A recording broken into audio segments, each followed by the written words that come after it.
Jesu Kristu inkosi baba, Jesu Kristu inkosi, Jesu Kristu inkosi. Ngiyathemba ukuthi usagciniwe. Ngizodlulisa ubufakazi la baba. Bengilokhu nje ngithule all along since umbhabhadiso wami ngo-September 14.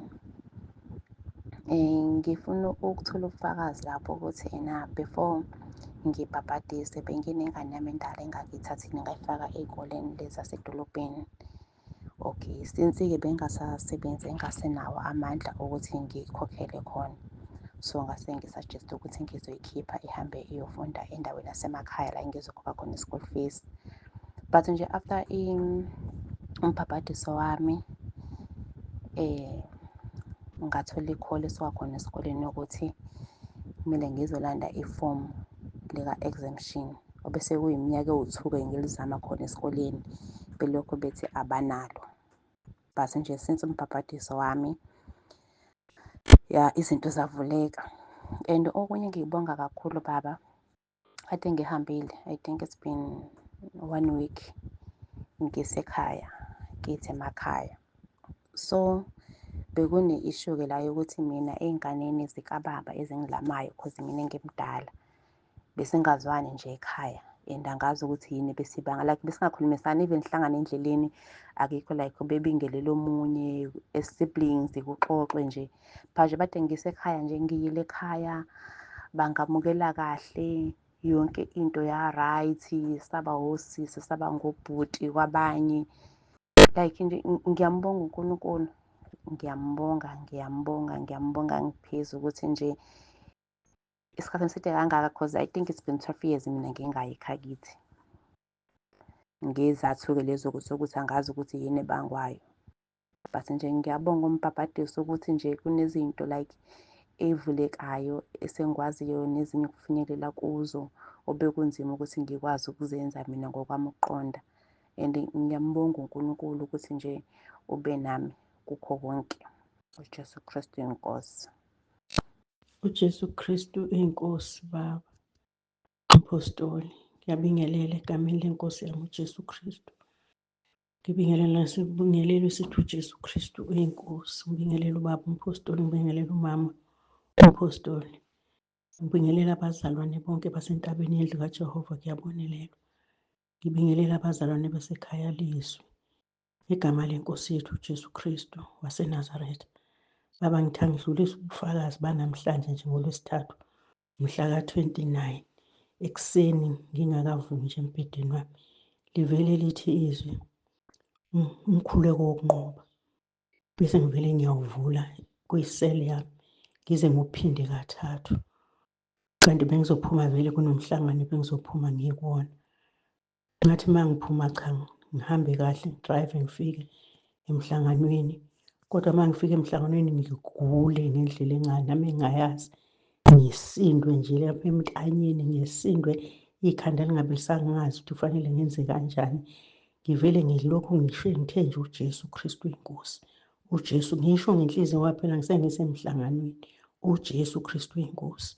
uJesu Kristu inkosi. Ngaze ngagcina kumhlangano ukuphuma kodwa ngizwa ukuthi angikaze ngibe well kahle, angikho right.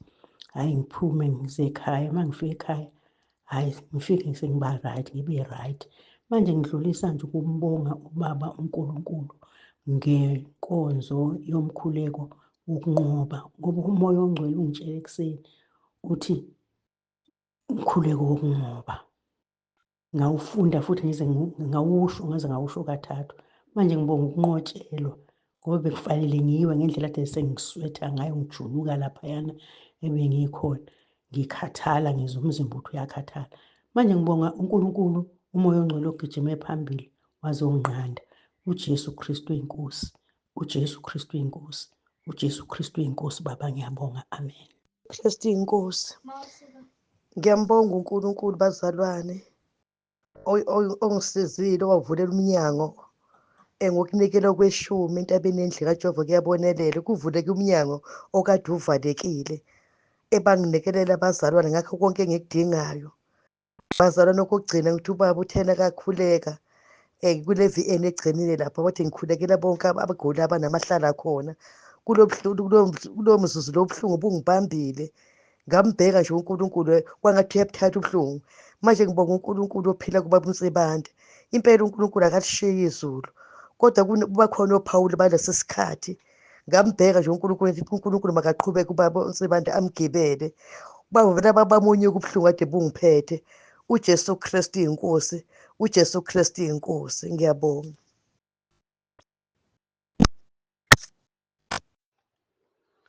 uJesu Kristu inkosi, ngiyakubingelela baba umpostoli nomndeni wonke wakwaNsibande. Ngiyanibingelela egameni lenkosi uJesu Kristu. Baba ngithi ngicela ukuhlambuluka lapha.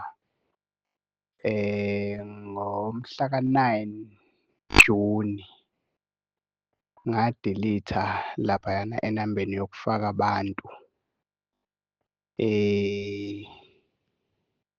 Ngalolo suku lwangomhla ka-9 Juni ngangisebenza egcekeni, ifoni isephaketheni. Kwathi nje ngisebenza egcekeni ngezwe ifoni isishisa ephaketheni, ngithi ngathi ngiyayikhipha ngiyayibheka, ngathola ukuthi ibisivulekile, sekuprese-ke ama-alphabet amaningi nje alandelanayo angakhulumi. Bese kuthi kwangena nama-emoji, ngaphuthuma-ke ngadelitha ngawasusa nama-emoji. Ngiyacela-ke into ethelelwe baba kakhulu, kwakungeyona inhloso. Ifoni yami yayivulekele yona isephaketheni. Okunye nje baba, ngalolo suku ngabe sengidicayida ukuthi ifoni yami ngiyifake i-password ngoba yayingenayo i-password. Ngoba ngangiy'tshela ukuthi njengoba ngingumzalwane akukho lutho olufihlekile efonini yami. Umuntu noma engayivula uyothola okokuthi ngumntwana kaNkulunkulu. Anginakho okunye engikufihlile. Ekhaya nje nomama ngiyaye ngithi akangiphendulele ucingo uma wukuthi luyaringa. Ngiyaxolisa kakhulu baba egameni lenkosi uJesu Kristu. uJesu Kristu inkosi. Amen. uJesu Kristu inkosi baba, uJesu Kristu inkosi, uJesu Kristu inkosi. Bengicela ukubingelela kubaba uNsibande nomndeni wonke wakaNsibande, abazalwane eKhalezwi nasentabeni yendlu kaJehova kuyabonelela. Baba ngicela ukuletha ubufakazi ngento uNkulunkulu baba angenzele yona esukela namhlanje. Kusukela eyintatha ngike ngaba nama-pains kakhulu esinyeni sami, ngangakhona nokulala kahle, ngaphaphama ngabo-12. Bekubuhlungu kakhulu ngaleso sikhathi. Ngase ngikhuleka umkhuleko wokunqoba, ebese ngalala kwalaleka. Ekuseni bekubuhlungu ngendlela engachazeki, bekubuhlungu ngendlela engakwazi ukuthi ngiyayichaza ngithini. Ngaloke ngifaka uMeyi 18, ngifaka umkhuleko wokunqoba. Uma ngifaka umkhuleko ngiwubeka esinyeni sami, bekuba ngazuzuthi kusuka amahluli, or bengazuzuthi kodwa khona into exebukayo esukayo. Ngisabe ukuqhubeka ngiphinde ngiwufake ngoba kuvele kusuke engazuzuthi khona into esuswayo kumina. Hhayi, ngaqhubeka kodwa ngalo ngiwufaka. Kwahamba isikhathi, kuyimanje ngizizwa ngi-right. Ngizizwa nje ngi-right kakhulu. Ngiyambonga uNkulunkulu baba impela, uMeyi 18 nomkhuleko wokunqoba uyasebenza kakhulu. Ngiyambonga uNkulunkulu baba. uJesu Kristu inkosi, uJesu Kristu inkosi, uJesu Kristu inkosi. uJesu Kristu inkosi, uJesu Kristu inkosi, uJesu Kristu inkosi. Ngiyathanda banxele ukubingelela ubaba ekhaya lakaNsibande, umama ekhaya lakaNsibande. Ngibingelele entabeni yendlu kaJehova kuyabonelelwa. Ngibingelela nasekhayeni lethu abazalwane bonke egameni likaJesu. Ngiyathanda abazalwane ukudlulisa ubufakazi ngomkhuleko uJuni 11. Ngiwona mkhuleko engigcine ukuwuthola o-powerful ngehlobo elimangalisayo. Lokhu uma ngiwulalela nje ngizwe ukuthi cha, kuyakhulekiwe kulo mkhuleko. Ngangokuthi-ke ngithe uma ngihlaseleka ekuseni nje bengihlaseleka ekuseni bengisahlela ukuyokhuleka komunye umzalwane engingivamisile ukuthi ekuseni ngiyokhuleka kuyena njalo ngabo-8 kufanele ngibe sengikwakhe. Ngiqale ngiselokhuzeni ngise-bathroom ngiyageza. Ngizwe le ngalo kanye nohlangothi lonke lengazuthi liney'nkwatshu lonke lize liyenyakaza isandla.